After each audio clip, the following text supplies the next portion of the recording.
আজকে আমরা দেখব তৃতীয় পর্যায়ক্রমিক মূল্যায়ন 2025-এর জন্য ষষ্ঠ শ্রেণীর ইতিহাস প্রশ্ন, যেখানে পূর্ণমান 70, সময় রয়েছে 2 ঘন্টা 30 মিনিট। সঠিক উত্তরটি বেছে নিয়ে লেখো। 1×14।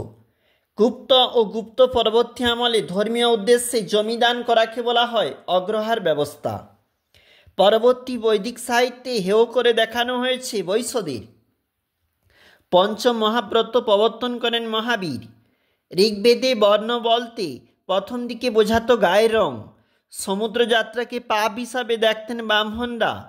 সকারি বলা হয় দ্বিতীয় চন্দ্রগুপ্তকে। ওয়ার কথার মানে হল শহর।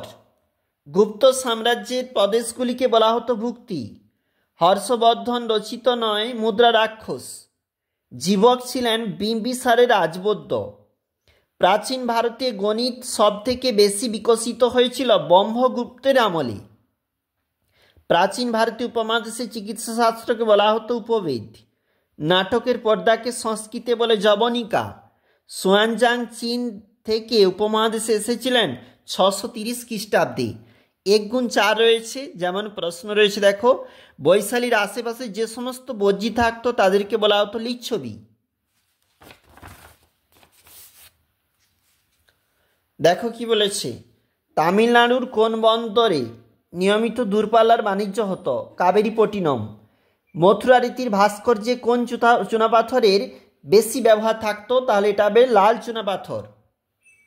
এগুলা শূন্যস্থান রয়েছে, যেমন একটু দেখে নাও। অরাজতান্ত্রিক রাজ্যগুলিকে বলা হতো গণরাজ্য। গন্ডফার্নেসের আমলে সেন্ট থমাস খ্রিস্টধর্ম প্রচারের জন্য ভারতীয় উপমহাদেশে এসেছিলেন। এগুলা হচ্ছে দেখো ঠিক ভুল, এটা ঠিক, এটা ভুল, এটা ঠিক, আর ম্যাচটা করলে যেমনভাবে হয়। এগুলা রয়েছে 2 নম্বরের প্রশ্ন। 2×6 রয়েছে এবং এই দিকটা পরবর্তী প্রশ্ন। এবং এখানে রয়েছে 4-5টি বাক্য উত্তর দাও, 15 নাম্বার। 5টি প্রশ্ন 3 নাম্বার করে, আর এখানে 3টি প্রশ্ন 5 নাম্বার করে রয়েছে।